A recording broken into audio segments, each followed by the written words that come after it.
ദാനിയേലേ, ഞാൻ ജോസഫിന്റെ മകനെ യേശുവിനെ കണ്ടു. നസ്രത്തിൽ നിന്ന് എന്തെങ്കിലും നന്മ ഉണ്ടാകുമോ?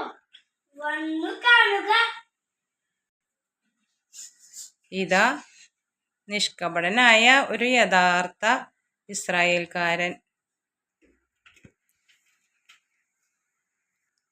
നീ എങ്ങനെ അറിയുന്നു അത്?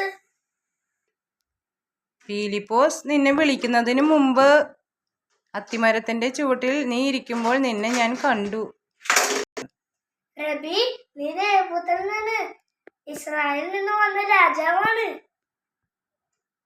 അത്തിമരത്തിന്റെ ചുവട്ടിൽ നിന്നെ ഞാൻ കണ്ടു എന്നു പറഞ്ഞതുകൊണ്ട് നീ വിശ്വസിക്കുന്നുല്ലേ?